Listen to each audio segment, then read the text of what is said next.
Harrison smacked my shoulder. "Stop staring at me like you seen a ghost. Give me that knife. You gotta put them on like this." I watched Harrison's clumsy fingers slice off thick pieces of onion and reach for his feet. But his back was too stiff to bend far enough down. He cursed loudly and said, "You help me out here, child, and be quick about it." I did what he told me, scrubbed the strong-smelling onions all over his dark, knotted feet as if I was polishing the legs of Miss Catherine's parlor chairs, not fixing to run away. My fingers stung and my eyes burned so I couldn't even see through all the tears. "Ain't right to run off," I said under my breath. Lily had always told me that running off was the surest way to bring the worst kind of trouble on my head. Harrison straightened up and waved his hand toward the direction of the house. "Go on back to Master and Miss Catherine, then," he said sharply. "I ain't stopping you." An owl hooted in the distance. I looked up at Harrison's face. His eyes were closed, and he didn't have any expression at all. "Why you running away?" I asked. "Die one way, die soon enough." "But they gonna send dogs after you. Young Mass Seth told me about the dogs that can hunt down runaways anywhere, even 2 days after they gone. Even if they run through water, he told me. What if they chase you down? You're gonna get all torn up by them dogs." "Why you think I brung these onions, Samuel? To keep them kinds of dogs away," Harrison snapped. He stared at me and pressed his lips together. "I know what I'm doing. I lived long enough on this here earth to know what I'm doing when I decide to do something. You hear?" He was getting angry now. "You just make up your mind. Either you run away or you stay. But I'm going, and the devil's dogs can drag my old gray body back arm by arm, leg by leg, if they want to." He glared at me. "You running off with me or not, Samuel?" "Why you want to leave Lily and me?" I pleaded. "'Cause I does," Harrison finished loudly. "I'm afraid of you going, Harrison," I said, taking a swipe at the tears, which were spilling out of my eyes, even though nobody was dying, and Lily would be ashamed of me again. I could see nothing but terrible pictures in my mind. Mean bloodhounds being let loose on poor old Harrison, or Master laying open his back with lightning stripes, pouring salt in each stripe. That's what the masters did to runaways. Terrible, unspeakable things, Lily would say. "Tell you what, I got an idea." Harrison opened up his toe sack. "Why don't you put your fear in this here sack, Samuel, and I carry it for you all the way north. And then, when us get there safe and sound, say I let it out, and it can float straight up into the free sky and be gone from us forever. How about that?" Harrison put his wide, silly grin on his face and waved his arm at the night sky. "Whoo-wee! There it goes! All them things that been scaring the life out of poor old Samuel all this time." "I ain't scared," I say. "Know what the free sky gonna look like, Samuel?" Harrison kept on. "Big blue summer sky going from one end of the north to the other. Imagine that. And black folks, they get to fly all around that sky. Don't that sound like something to see?" I looked down at my feet. Harrison picked up the toe sack. "How far off is north?" I asked low. "Ain't talking no more," he said sharply. "You just gonna start walking with me and find out. I got my mind made up, Samuel." And without another word, Harrison started off into the darkness, his long, skinny legs hobbling and half walk, half run, past the horse barn, past the shadows of the hen house, the corn cribs, through the old apple orchard, around the field hand's cabin, and into Master Hackler's cornfields. I followed him as if I had no more sense than one of young Master's toys being pulled on a string. In my mind, I could see Lily shaking me as hard as she could when she found out, and saying, "How could you have gone and let Harrison run off like that? And you went with him, too? Here, I figured you had more sense in your head than that. I raised you up to know right from wrong. You shame me and your poor mother both." But Harrison never stopped long enough for me to even get a word in about Lily or turning back. He hurried down after row in the dark fields until I lost count and couldn't have found my way back even if I did turn around. Truth was, in my whole life, I had never gone this far away from anything. I had never been past Master's cornfields, the only thing that would have taken me beyond the cornfield and over the low-rolling brown Kentucky hills was a wagon carrying me off to be sold. So the thought of going outside of Master's farm had always sent a shiver through me. Even Lily, old as she was, had never left Master's farm, and the three of her children hadn't either, because they were buried right there in the Negro burying ground past the cornfield field hands' cabins. Only Harrison and the hired field hands had come from somewhere else. When he was young, Harrison had been bought from a Virginia farmer. I recollect I was about old enough to start working the fields when they sold me off. Maybe I was 10 or 11, he had told me, but the only thing Harrison could remember of his old Virginia farm was a pond where he once fished at night, thinking that everyone was asleep, except the master's son caught him. Never done that again, he'd tell me for the 100th time. Never done that again. As the sky lightened into gray, everything around us looked strange, like a dream that stirs up things you know with things you don't. The fields we were standing in looked the same as Master's cornfields, but there was a board fence running along its edge, and Master used a split rail. And I saw a barn cat slipping through the corn rows in front of us, but it was gray, with 2 white feet, and our barn cats were all tabby-striped. "Should be finding ourselves a hiding place," Harrison whispered, "before it gets too light." I glanced up at the sky, and the thought of Lily. She'd be coming to the kitchen to get the fire started for cooking breakfast. "Samuel," she'd whisper, opening the door real slow, the way she did every morning. "Just old me in here. You awake yet?" Lily always said it was bad luck to scare a sleeping person out of their dreams, so that's why she kept real quiet. But the truth was, I knew she didn't want us waking Master Hacker, Miss Catherine. I squeezed my eyes shut, trying not to see her calling for me in the dark kitchen, and not knowing I had gone. "Samuel," Harrison said louder, nodding in the direction of the woods, "you go on there and you see if you can find this big tree with a rotted hollow in the middle, and there are 3 limbs low to the ground." "Where?" "Should be right off a ways," Harrison said, pointing. "You go on now while I catch my breath." I shot a glance in the dark.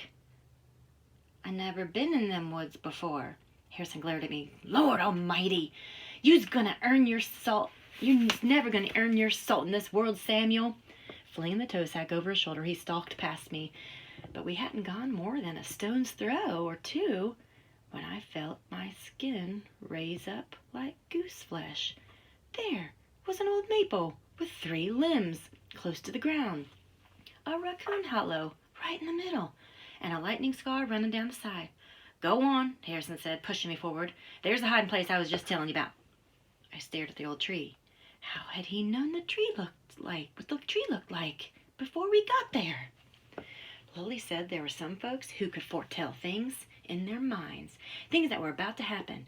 She believed in witching and spirits for bad things like cows going dry and hailstorms beating down the new corn. But the thought of Harrison using witching and spirits to help us run away put a chill in my blood.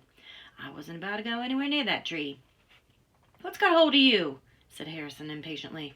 "We're going to get some rest and hide ourselves here. Now, you come along. Like I says, stop being a child." But I stayed where I was and watched Harrison shuffle toward the tree.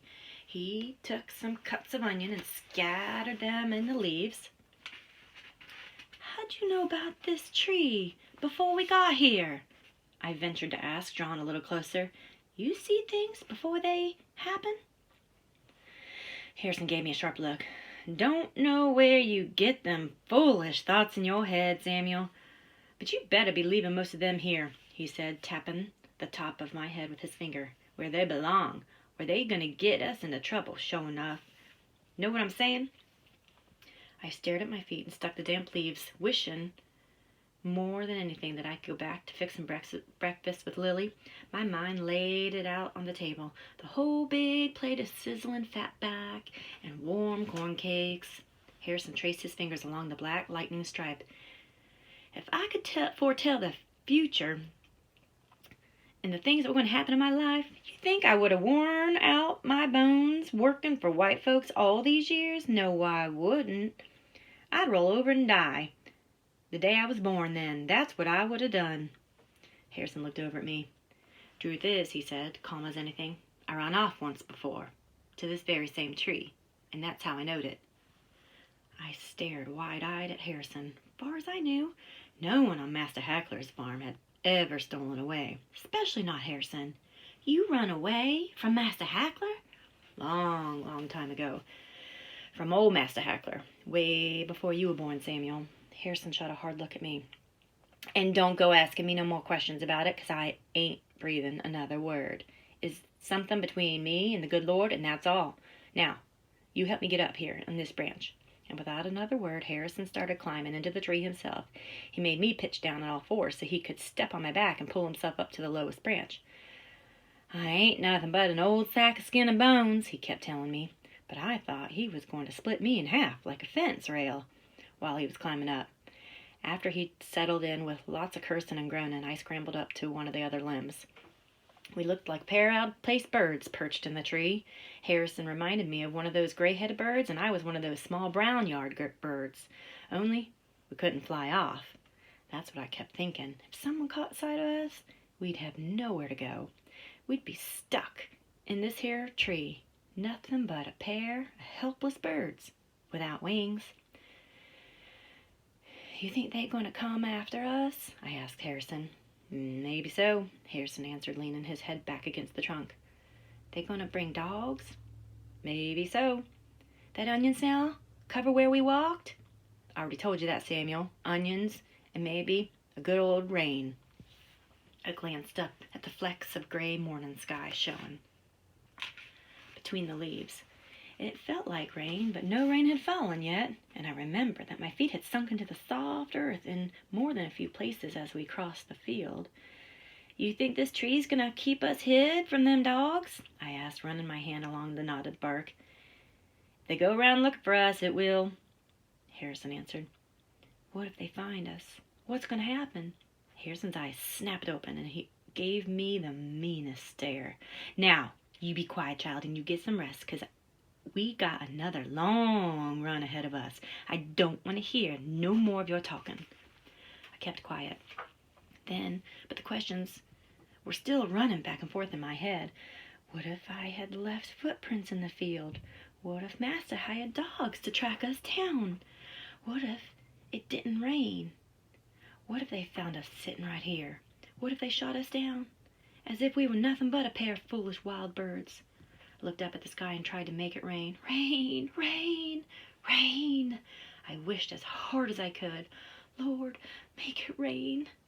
But then a sound interrupted my wishing. "Samuel!" A voice called sharply in the distance. "Samuel!" Heart pounding, I closed my eyes and leaned back against the cold trunk of the tree. I knew whose voice it was. They were already looking for us. Chapter 6. Still as a tree. "Old man, come out now." That was Cassius. He seemed to be riding along the line of the woods, looking in. I glanced over at Harrison, but his eyes were shut tight and his mouth was moving in silent talking. Prayer. "Samuel! Where are you, Samuel?" The snake knotted itself around my throat as Master Hackler's voice slithered through the woods looking for me. I squeezed tighter against the tree. It was hard to tell for sure, but the voices seemed to be coming to the edge of the wood, near the field, getting louder as they came closer. Then came a voice I wasn't expecting. "Samuel!" Lily's familiar voice called to me. "Come on back now." They had brought Lily all the way from the kitchen to look for me. I swallowed hard, thinking about the trouble I had surely brought to her. She had always barreled in to save me, and now I had gone and done the most shameful thing anyone could do. I had run off. "Samuel! Harrison!" They were riding in our direction, because I caught a glimpse of the brown flank of Master's horse and the bay skin of the mule with Lily. I closed my eyes. I knew they were going to spot us, sure as anything, when they rode into the woods. And if I wanted to keep us from trouble, I knew I just had to call out to Lily to save us. I didn't know how she'd keep me and Harrison from being cowhided for what we had done, but I just knew There wasn't any way out of this trouble. We all must pay, Lily would tell me. Maybe Miss Catherine would take the rest of Lily's money and some of her saved up things as punishment. Or maybe Master Hackler would listen to Lily's talking because she had a way with him. She always did. Drawing in a deep breath, I waved my arms and started to holler Lily's name. Lily! I called out. But at that very moment, the loud crack of a rifle split the air. Lord have mercy, I heard Harrison whisper. In the silence after the gunshot, I pictured myself as still as a tree. I imagined that my arms and legs had turned into branches, and that my brown skin was as dark and cold as bark. 3 more shots rang out. A warm drop trickled down my face.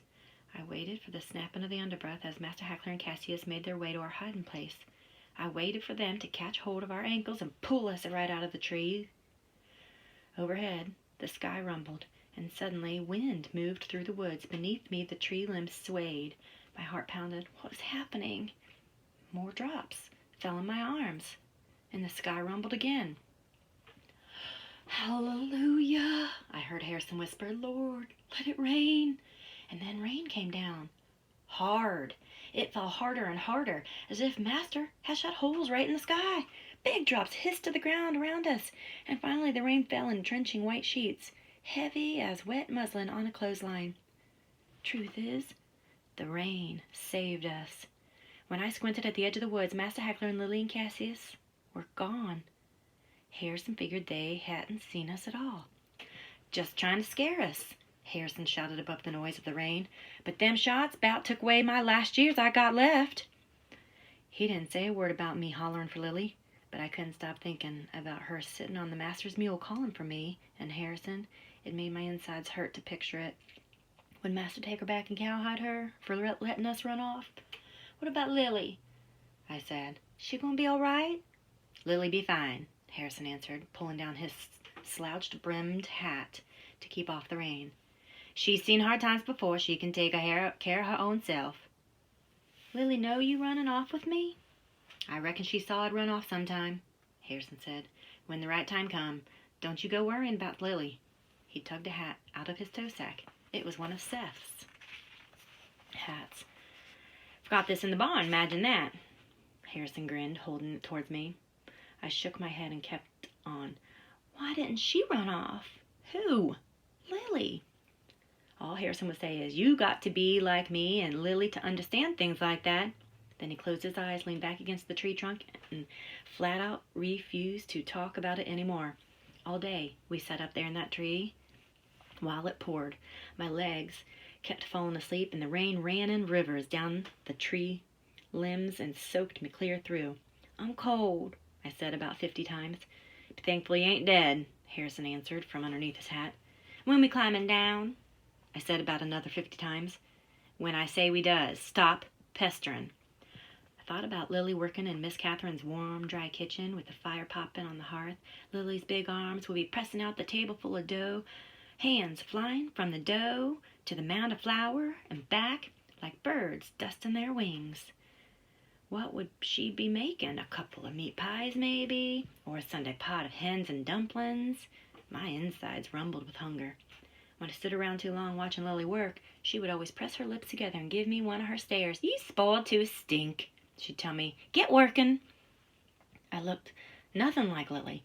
She had dark, high cheekbones and deep creases around her mouth and eyes.